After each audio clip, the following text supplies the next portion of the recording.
I spend a lot of time on Reddit. I'm sure you do too. I'm on a lot of video game subs, and in particular ones about text-based games. I'm talking games like Zork.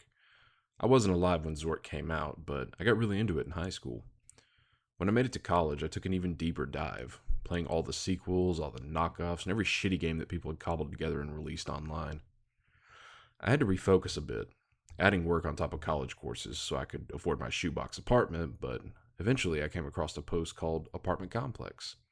Not a super promising name, but I was bored and it was free, and the fact that it was hosted on some weird site that I couldn't access from regular browsers appealed to me.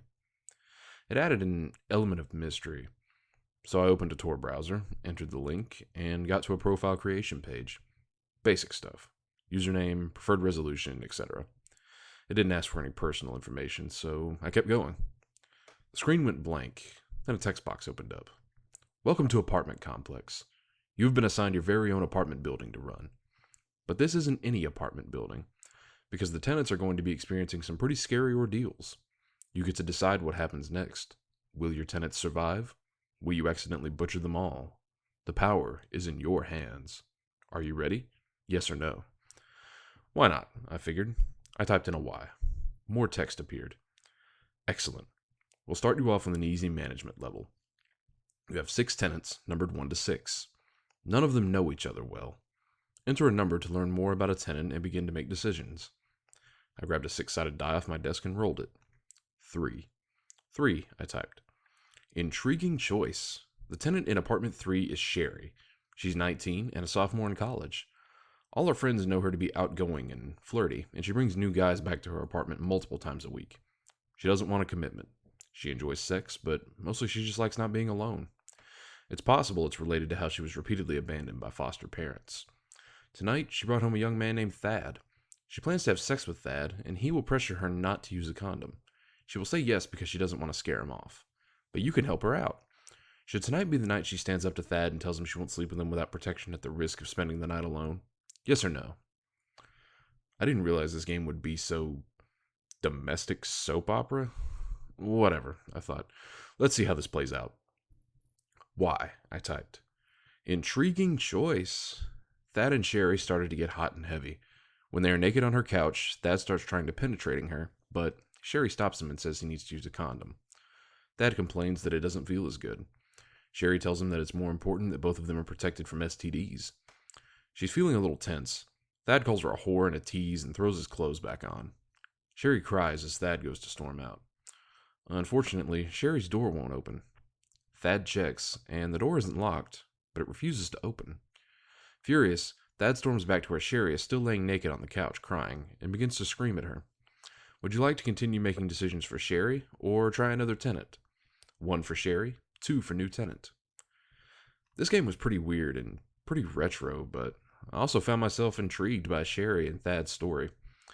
The clunky stories in these games had a certain charm that made them very engaging. Fuck it, let's keep going. 1, I typed. Intriguing choice. Thad continues to scream at Sherry, who can't stop crying. She's afraid he might hit her. Thad hasn't decided if he will or not, but plans to let his anger and lack of concern for Sherry as a human being guide his behavior. If things continue as they are, Thad will most likely beat Sherry to the point she will need to be rushed to the emergency room. Should Thad be stopped? Yes or no? Fuck, I mumbled out loud to myself. This got intense. Why? I typed. Intriguing choice. A ceiling tile falls off. The edge cuts across Thad's jugular. Blood gushes everywhere. He is dead in seconds. What the fuck? I said to myself. This game is whack. The text continued to appear. Sherry is horrified. Much of the blood sprayed all over her. She's so scared she starts to shut down. Sherry won't be taking any more actions for a while. Choose a tenant. 1, 2, 4, 5, 6. Damn, I thought. Looks like I'm not going to finish this game with a decent score. Keep plugging away, though. I rolled the die again. 5. I typed it in. Intriguing choice. The tenant in apartment 5 is Clyde. He's 35 and works at the local First State Bank. His hobbies include snowboarding, tennis, recreational murder, 90s sitcoms, and fishing. He's home alone tonight after his girlfriend Alicia texted him and told him she was leaving him for his brother.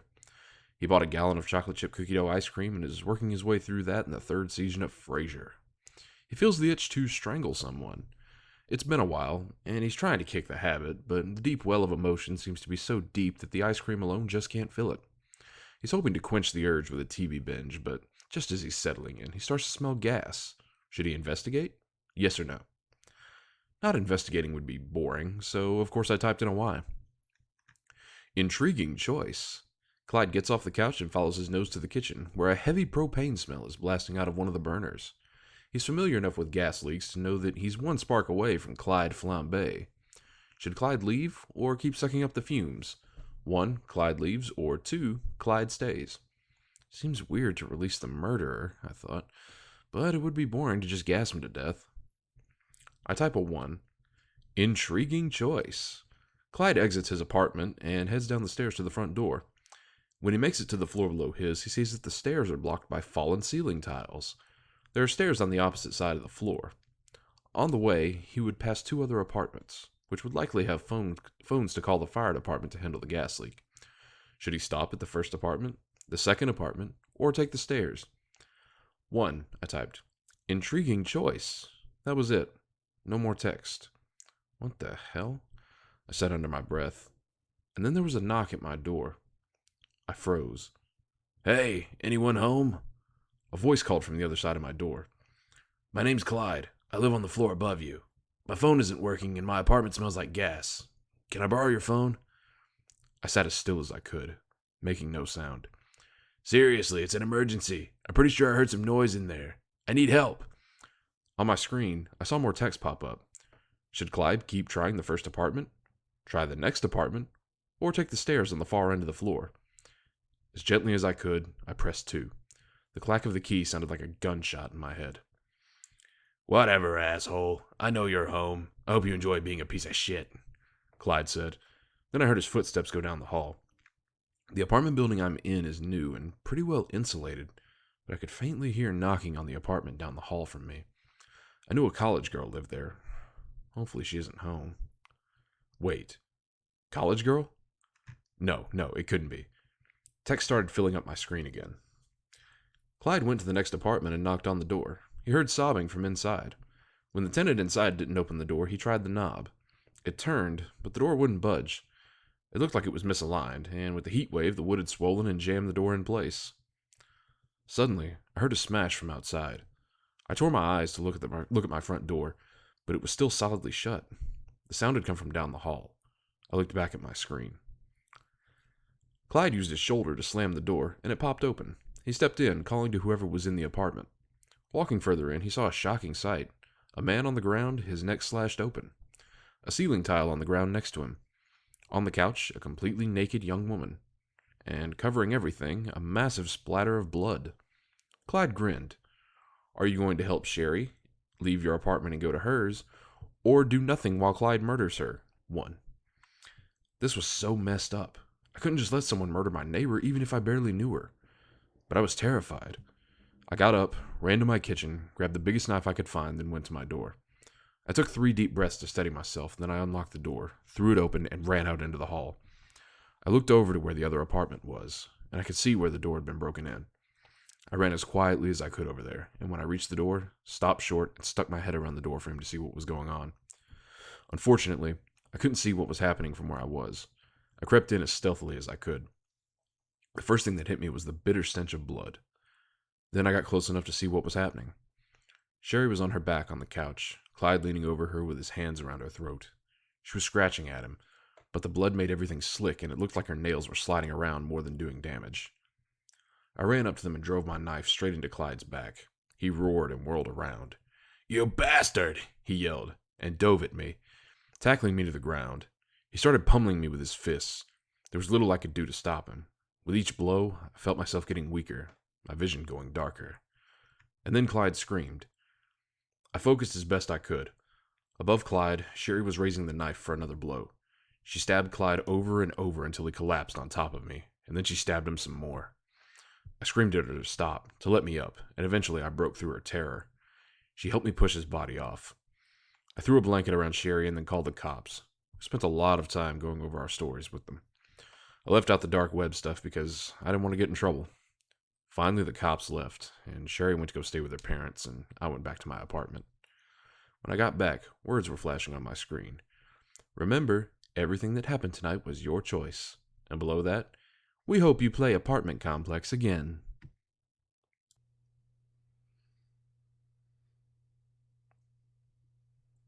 Oh, fuck. Oh, fuck. Oh, fuck. Okay. I need to get myself together. I need to get my head on straight. Oh, fuck. I'm not the type to get involved in this kind of shit. My asshole friend, Niff, kept bugging me. I blame him partially. Just get a Tor browser and bam, everything you could want, man. I didn't know what a Tor browser was, but I wanted him to shut up. And yes, fuck me, I was curious. I'm such an idiot. See, I got all excited at first. Weed delivery right to my doorstep, which is not legal where I live. Every type of porn, I'm talking weird shit, was infinitely available. RedTube didn't do it for me after I was able to spend $10 telling 3 women in a darkened basement to do the nastiest things to each other for half an hour. I know, I'm trash. Humans have a profound ability to justify our own behavior to ourselves. Get away with it once, and morality becomes relative, ephemeral. I told myself that I wasn't hurting anybody, that everything was consensual. But I was a teenager, living at home, and I couldn't afford the lifestyle I signed up for. Did that stop me from ordering a continual stream of designer weed? No. No, it did not. When I tried to pay a bill that my bank wouldn't allow, I figured that I would just tell my nameless, faceless dealer that I only had $19.13 in my account and could not afford the $100 I owed. I thought things would be cool. Remember how I said I was a fucking idiot? The clandestine dark web drug dealer was not cool with it. Not at all. That's how I learned that you shouldn't piss off the denizens of the dark web, especially if it's about money. Especially if your dumbass has given them your home address, never thinking twice about the risks associated with offering that kind of information. After all, we give it to those bastards at Amazon, right? Shit. I didn't realize how much trouble I'd caused until I got home. I had the house to myself for a couple of hours, so I decided it was high time to look up some of my favorite dark web actresses. But I was distracted by a large window on my desktop. It was a simple link to redplace.onion, which I'd never seen before. So I clicked it. Yes, we've been over the fact that I'm an idiot. My breath stopped when I was taken to a live feed of a woman gagged and bound to a chair in a poorly lit concrete cellar. The mascara streaming down her cheeks told me she'd been crying. Every organ in my body felt like it was slowly turning on a rotisserie spit.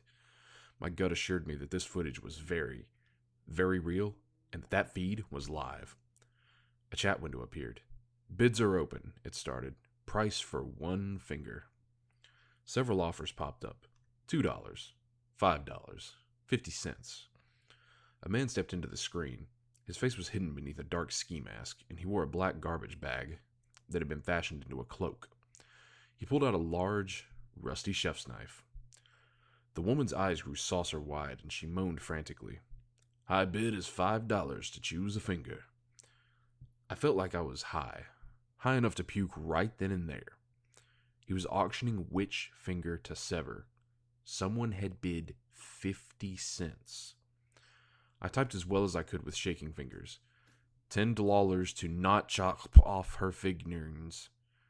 The man froze. Then he typed something. Transfer US 10 now or US 5 wins auction. I almost didn't make it in time because my fingers had taken a core-shaking life of their own. But I sent the money to a link he provided, draining half of my bank account. No fingers chopped. I almost cried. Bids are open. Price for toes. Almost immediately, another message erupted. $10 for toes, do not outbid. I vomited just a little. A tiny chunk of puke shot up my throat and lodged itself in my sinus. I didn't have time to clear it out. $15 to not chop any toes, I typed. Then he looked into the camera. He looked right at me, and it was clear that he knew our gazes were locked on one another. He typed one sentence. US 15 now. My hands were flying out of their own accord, and I had initiated the transfer in under 10 seconds.